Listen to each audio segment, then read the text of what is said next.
Hello everyone, I'm Akshay and welcome back to the Red Devils podcast. Manchester United have defeated Arsenal 3-1.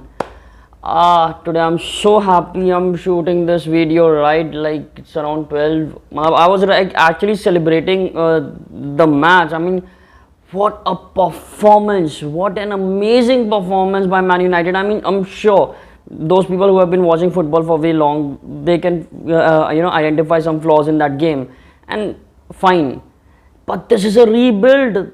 Obviously they won't play at the top of their level, but still I'm so happy that they play like that.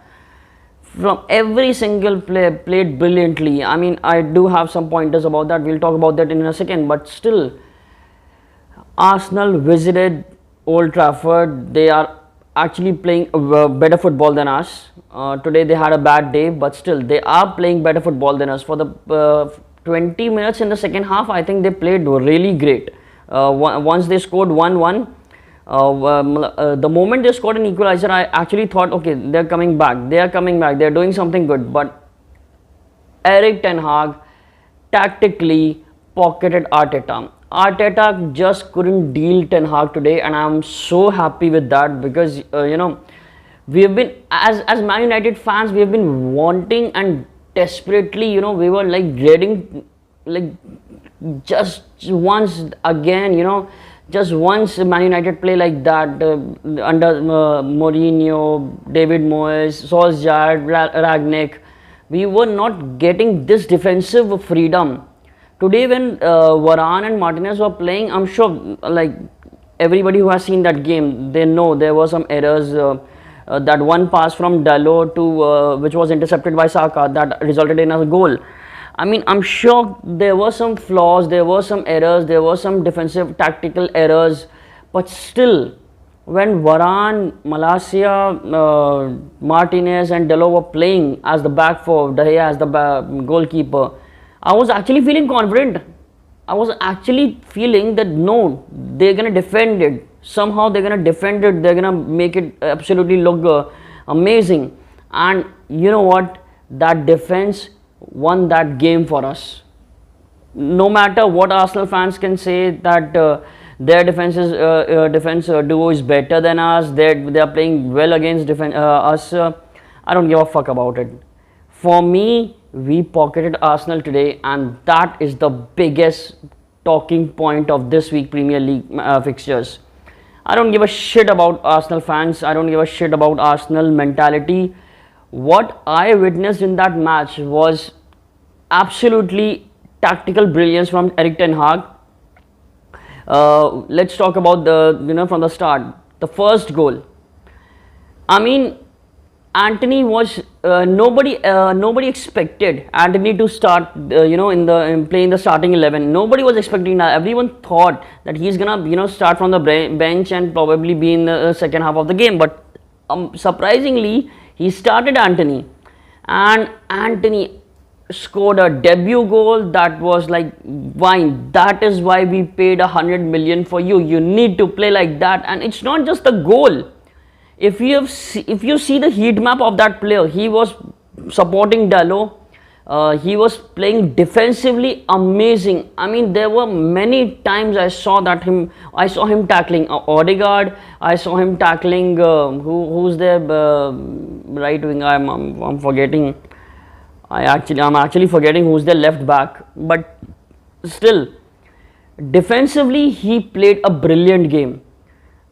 Offensively, of course, he scored a goal, so definitely he was playing great. But the movements, the sheer brilliance of his legs, I mean, amazing. That was the biggest investment by Man United this summer, and for me, that is brilliant. The way he played defensively, offensively, that was a brilliant performance by Antony as a Man United debut, the debut player. I think before this. I don't think so. I'm actually forgetting any other debut player who scored a goal in his debut match. Maybe, but I just don't remember. I'm so happy with Antony's debut, but this is what I'm talking about. Like Antony scored a debut game. He defensively played great. His overall game was like a man of the match performance. But one tactical change made by Eriktenhag was Cristiano Ronaldo, which won us that game. No doubts about that. Anybody can assume, okay, Ronaldo came onto the field, he didn't score any goal, he didn't assisted, so what? Why are you thinking about it like that? But nobody can understand that if you're not watching that game passionately. The moment Eriktenhag made that substituting Ronaldo, bringing him onto that field was the best tactical decision by Eriktenhag in this match. The moment he introduced to Ronaldo, Rashford went on onto the left side, and Rashford played brilliantly. Anybody who knows Rashford's game can no doubt knows this for sure. Rashford plays way better from the left wing.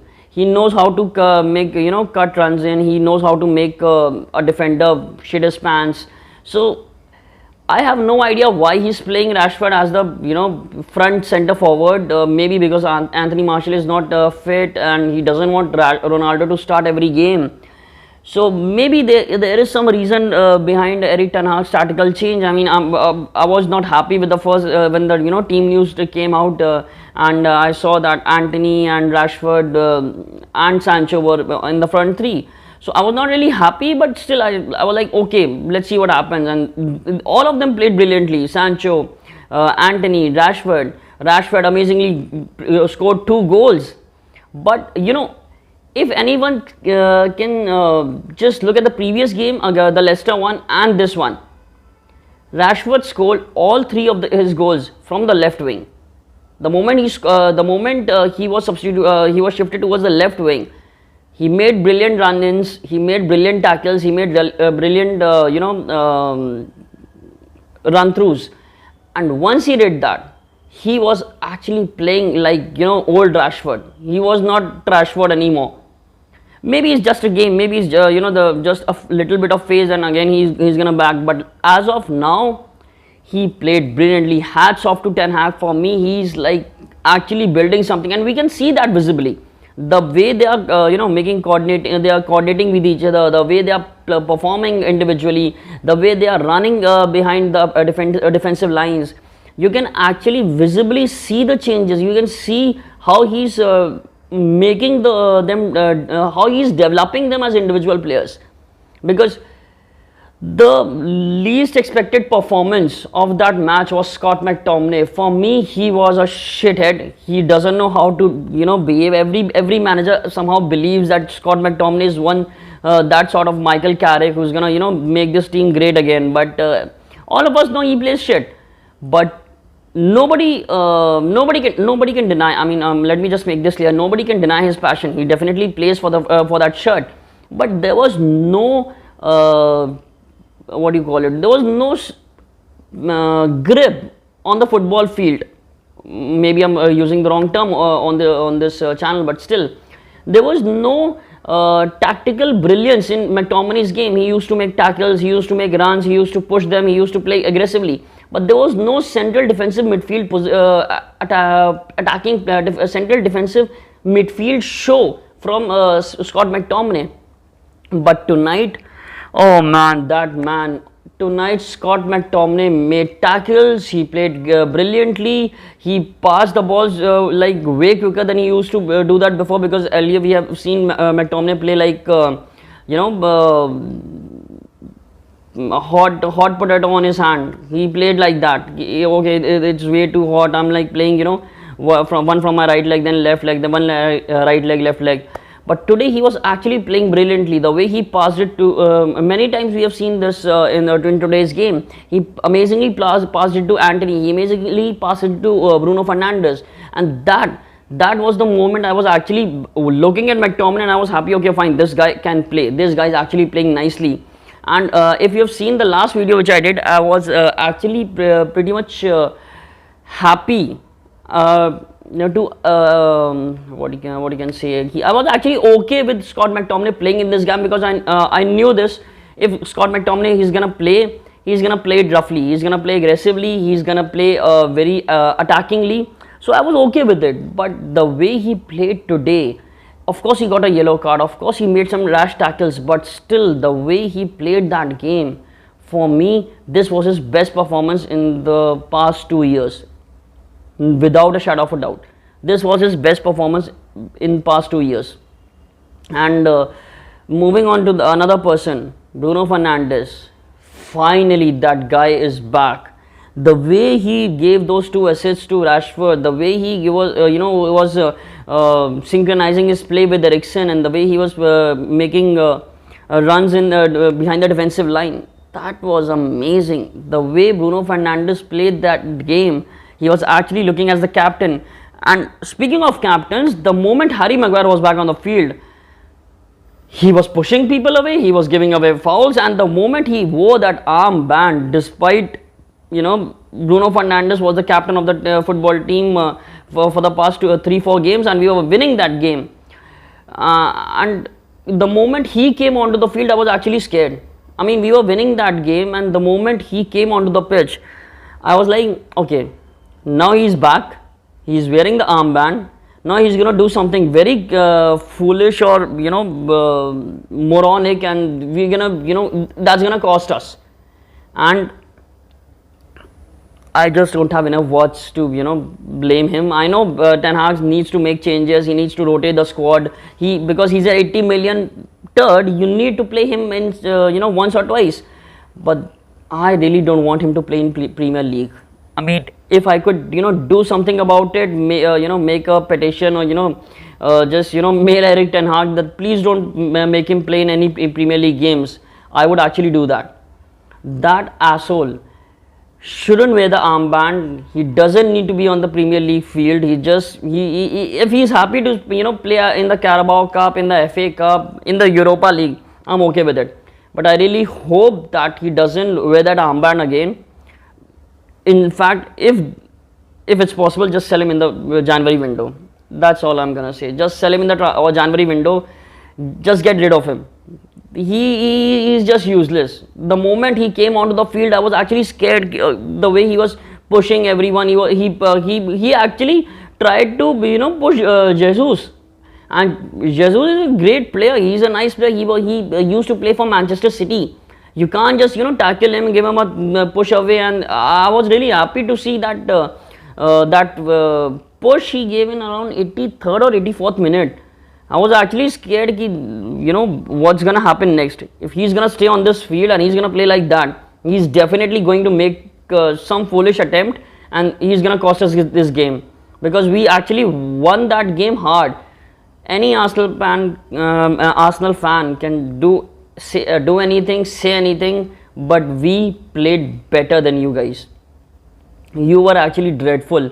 For the 20 minutes in the second half, you were playing better than us. You were better organized. You attacked us, but unfortunately, that costed you, because eriktenhag, when saw you attacking us, he made this clear and he substituted Ronaldo. And the moment he introduced Ronaldo to that field, Rashford was on the left, Ronaldo in the center as a centre forward, and Brunofernandes just need to tap in the ball behind the defensive line. And Rashford, everybody knows that Rashford can run like an horse, or whatever animal you want to compare him to, but still he can run. Nobody can doubt about that. He may not have a brilliant hold-up play. He does not have a clinical finish, but one thing we all can stick to it, that Rashford can run. And those 2 runs by Rashford behind the defensive line, and the passes that Brunofernandes make, those 2 runs gave him 2 brilliant, amazing goals. Arsenal fans can say anything, but the 3 goals that were scored by Manchester United tonight were actually amazingly well implemented. Those were not flukes. Those were not struck by an accident. Those were not like ricocheted by any other player or other goalpost. They were actually created. They were actually beautifully crafted. So somehow I was actually amazed to see Rashford play like that, because I've been like you, as everyone, I was actually used to play, see Rashford like just running behind, giving a pass to someone else, shooting from far away from a galaxy. So, but tonight he played like Rashford again, and that was really very exciting to see him, because everybody knows he's a flair player, and if there is a flair player in your team, he needs to play like that. Antony was amazing tonight. Rashford, great. Brunofernandes, Ronaldo. Nobody can think like that, but for me, Ronaldo was the best tactical change by eriktenhag, and he definitely played well. I'm not saying that he didn't play well, or the credit goes to Ten Hag. Definitely credit goes to Ten Hag, but Ronaldo played well also.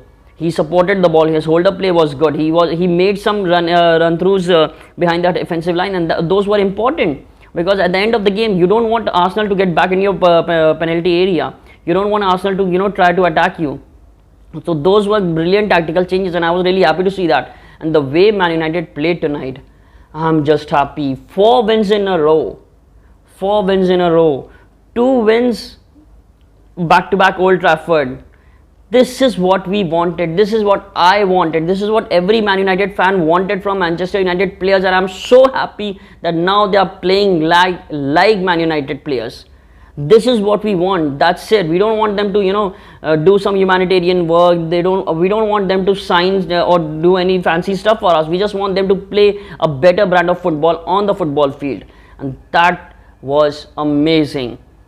Imagine, just think about this. We lost the first 2 games very badly. We were a laughing stock. Everybody was thinking of us as morons, and Man United are trash, Man United are done, they are nothing but just a championship club. And now after 6 games, we are just 6 points from the top. We are just 6 points from the top. 2 games better than everyone, and we are at the top of the table. I'm not saying that I'm hoping for that. I'll be happy with top 4 this year. I'll be happy with top 4 if if we are playing like this. We are building something from the back. The defense looks good. The defense of this team is gonna be great, and I'm really positive, and I really hope that this stays for long. This stays for the entire season, because if this is gonna happen, maybe not this year, but definitely next year we'll be contenders. This year I'll take the top 4 if we are building like this, and if we sell Harry Maguire, that piece of turd, in the January transfer window. I don't want him to be our club captain. I don't want him in our club. I just want him out of this football club. He's just a piece of turd. I really don't care about him. I really don't give a fuck about him. I just want him out of my club. If anybody is listening from the transfer market, or Man United recruitment office, just listen to me very carefully. Harry Maguire is the biggest asshole, and he's not gonna bring you any good in that team. Trust me, you need to sell him off. Just sell him off. Anyways, I don't have any more words to explain this amazing win against Arsenal. Arsenal sucked. I was actually hoping that they should play as suckers, and they actually sucked, and we defeated the Man United 3, Arsenal 1, and that 1 goal was also a gift from Dalot. So guys, you didn't play good. You played shit. Man United won. Finally, Man United are back. Please stay safe. I really don't. I'm actually forgetting what I am used to say in the every video. But still, stay connected for more Man United news. We'll definitely post another video once something comes up. And for another match reactions, we will be having another match this midweek. I think Europa League. So we'll be covering that also. Until then, please take care, stay healthy, take care of yourselves, and Manchester United rocks. 6 points from the top, 5th on the table. We defeated Liverpool, we defeated Arsenal in our home ground. That means something. We are back.